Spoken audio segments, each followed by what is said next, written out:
Hello, everybody. We are group 2 and we have chapter 7 this week. Our discussion question is as follows. Is it violating FERPA if you allow students to grade other students' papers and learn their grades? It is not a sound academic practice and it does not violate FERPA. We will also talk about the practice of having your paras grade and record student materials, and if this is in violation of FERPA. And then we have also found it says 2 other effects of FERPA, but we'll probably, I'm guessing, have a couple more than 2. Okay, so student to student grading of papers, bad idea, but it doesn't violate FERPA. You guys want to go into why? Yeah, so we kind of had a conversation about this. So students can grade other students' paper. There was actually a court case on this. I think the Supreme Court ruled that students are able to grade other students' papers, and it doesn't violate FERPA. So that's just, I know that there was a court case that the Supreme Court did rule on that actually. And maybe just to review our watchers, maybe we should tell you guys what FERPA is again. So FERPA is the Family Educational Rights to Privacy Act. It's a federal law. It affects all public schools and it affects all schools that receive any kind of federally funded programs. And so we are looking at preventing the disclosure of students' records without their consent and their parents having access to those records and having the ability to ask for corrections. So that's what FERPA is discussing. So kind of talking about like when students grade other students' paper at any grade, like what's the purpose of another student grading another student's paper? Are they learning from another student's mistakes or anything like that? Like, why do you have another student grade it? I think if you have, like, if the student grades their own paper, they're seeing what they're doing wrong. But do any of you guys have other students grade each other's papers? I mean, for me, no, because I'm an elementary ESL teacher, so I don't ever really have, other kids grade other students' papers.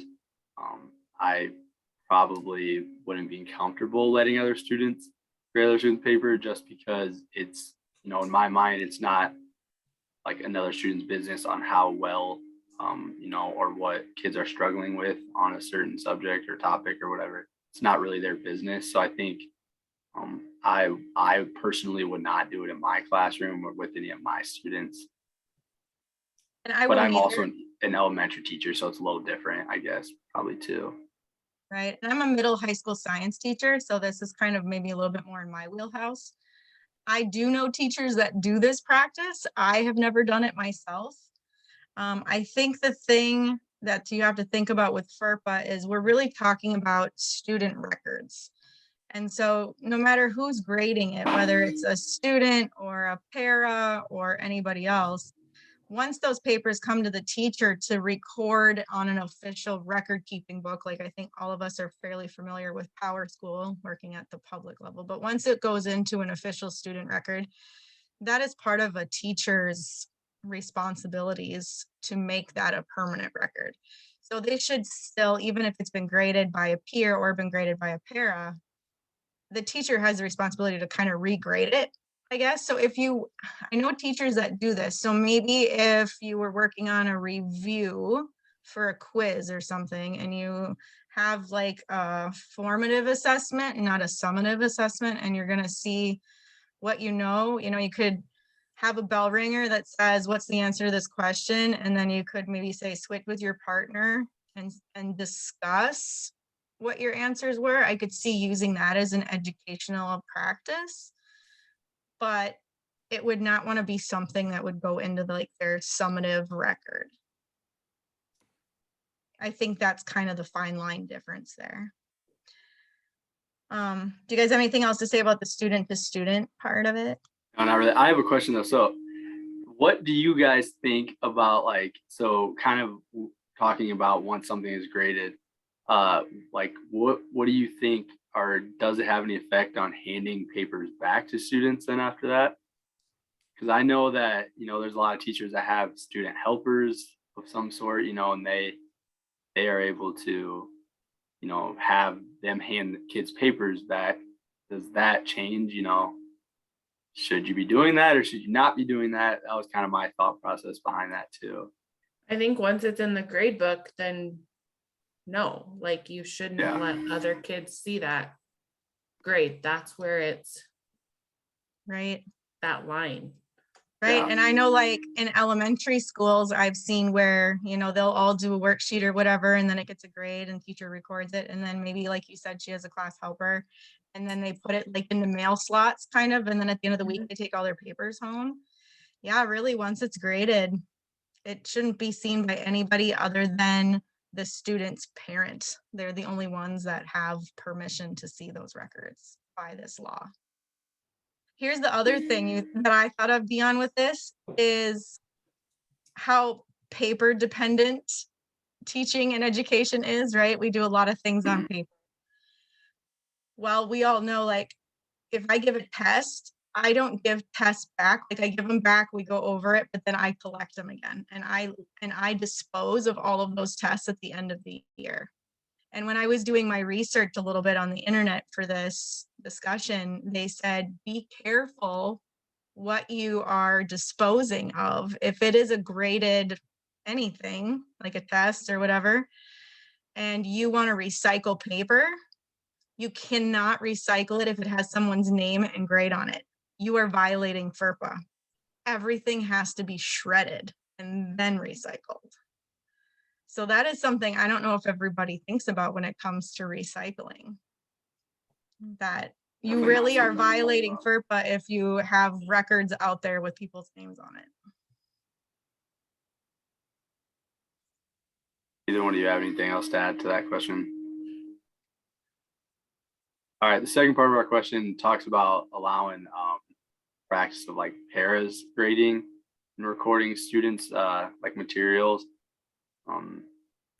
And it kind of talks about, is that in violation of FERPA? So we kind of have a little bit of a disagreement, I guess. I don't know if it's a disagreement, but kind of different viewpoints on it.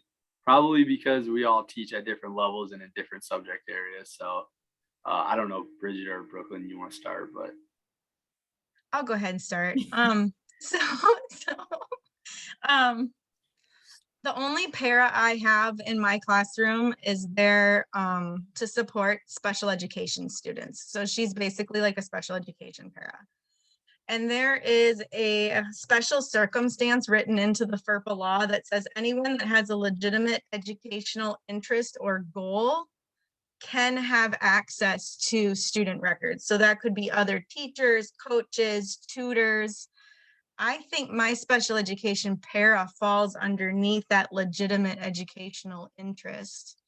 I think she could, I've never used a para for this purpose, but she could maybe go over grading of something with that student. But I think the catch is when it becomes recorded.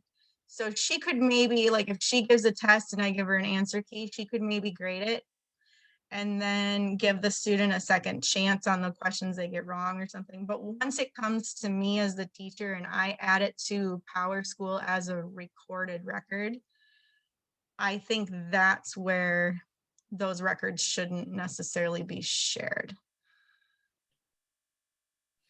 So we kind of talk, I teach special education, so I have 2 special education paras that I have in my classroom. And I share the students' IEP goals because that's important that those paras know what those students are working on. So if a student comes with a math goal and they don't meet their goal, or if it's a skill that they're working on in the classroom or whatever, and they don't meet what their goal is according to their IEP, I send that back to my para and I just say, you know, according to the IEP or according to the essential skill, whatever it may be, student A did not pass this, and we just need to keep working on it. So I don't do it in a way as the student got a 60% or the student got an 80%, but just continuing to keep my paras updated on what we are still working towards. Once we have met a goal, then I tell them, okay, like this goal we're going to set aside for a little while. We'll come back with it later and review it and make sure that we still know it and that we have it to proficiency. But this is what way we're going to go now. Is that going to make sense? Yeah, so I think you guys have a little bit more of voice in this, because I don't really have any pairs that I work with. I mean, we have like an ESL tutor, which is, I mean, kind of a pair, but she typically just kind of works with our level 1 students or level 2 students, maybe, but she doesn't do much grading or, have really access to any of the records. But, if I think we kind of just go back to, do they have a vested interest in, their educational, or their education or whatever. And I think that, if she asked me about a student, how they did on their test scores and whatever, I feel like I would probably let her see them, because she does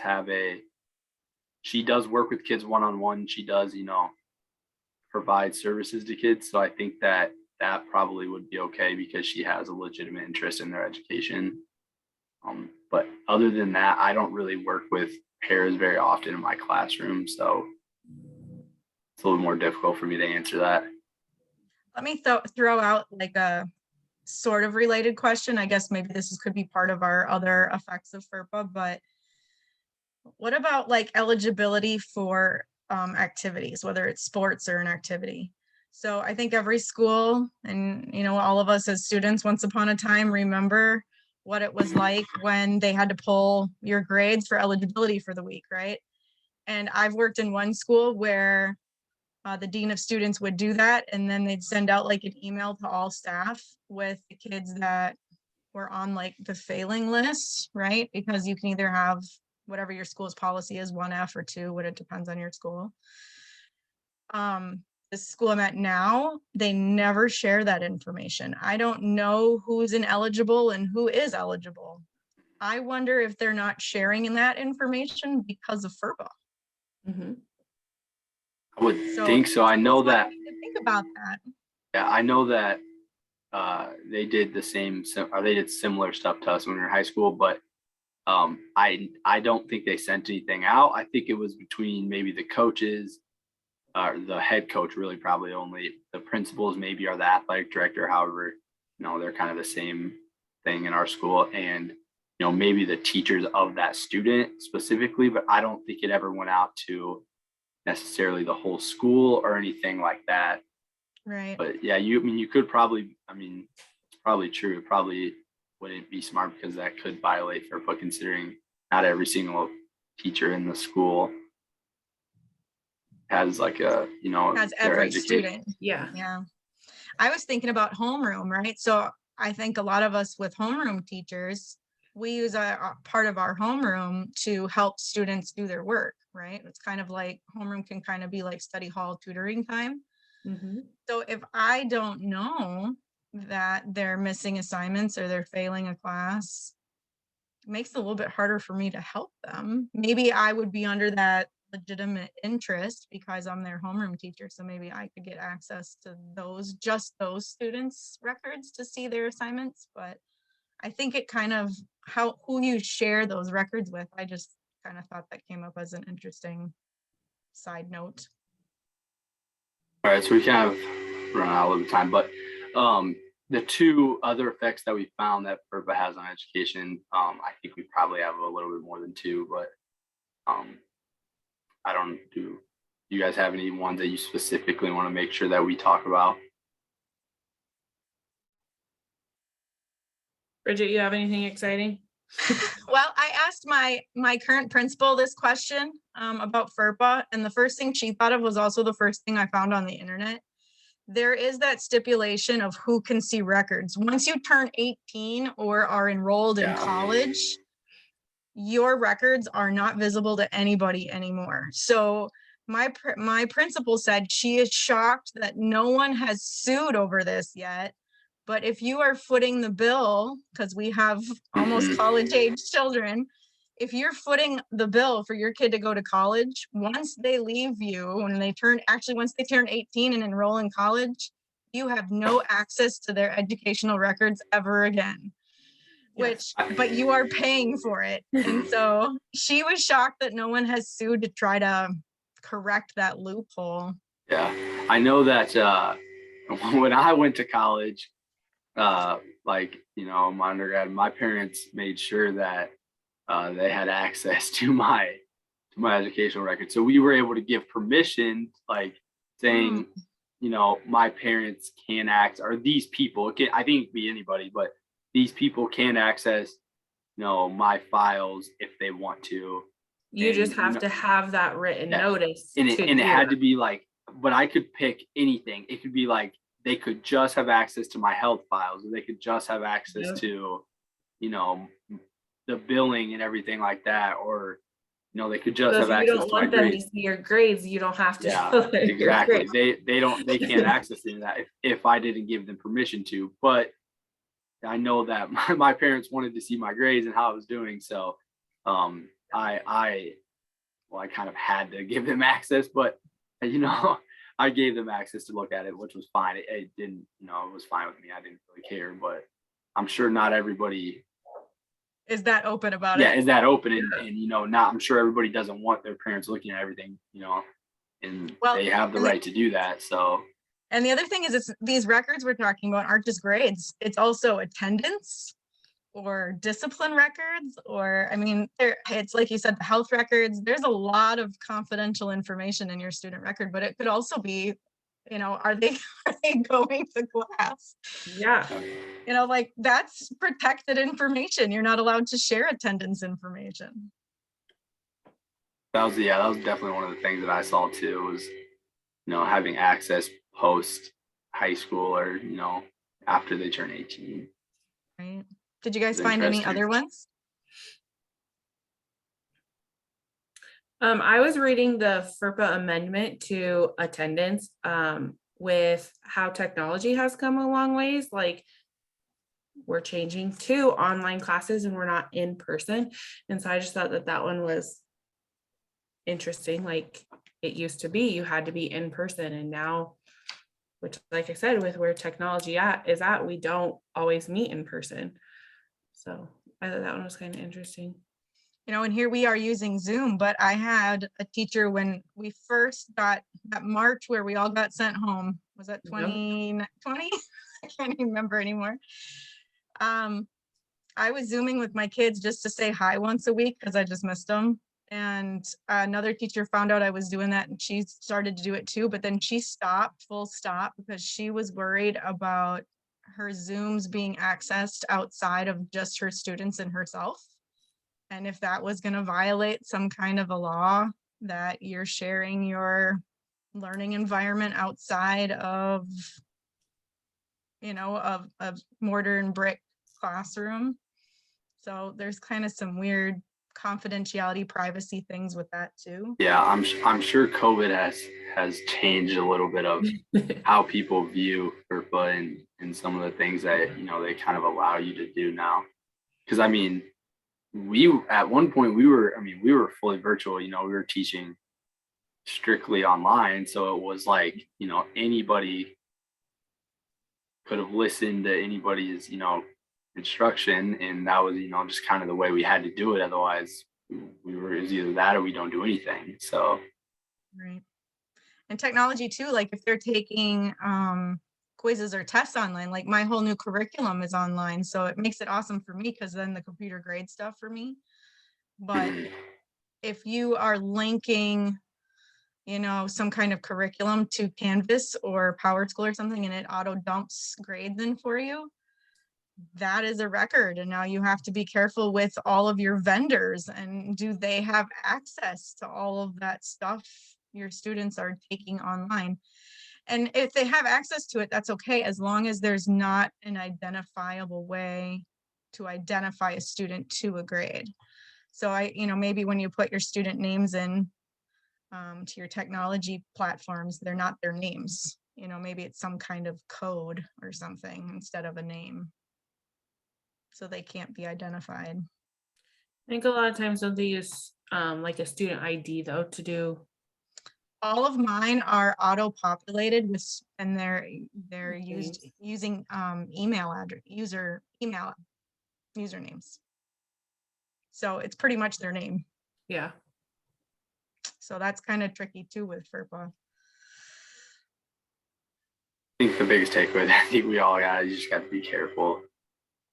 Just making sure you're not, putting your students' information out there if it's not necessary, or, the people that are looking at it or trying to access it have a legitimate interest, in their education and stuff like that. So, And always know who you're talking to. Just because someone's sending you an email or gives you a phone call Doesn't mean you doesn't should mean they share have, it. it doesn't mean they have the rights to know. So I got an email this week that said grandma called and wanted to know how her student's doing. Please call her and give her an update. And I did. And now I'm worried that I might have violated FERPA because I didn't personally verify that she was the person of record for that student. all right. Do you guys have anything else you want to say? Have a good evening. All right. We're running out of time, so I'll just finish this. But all right.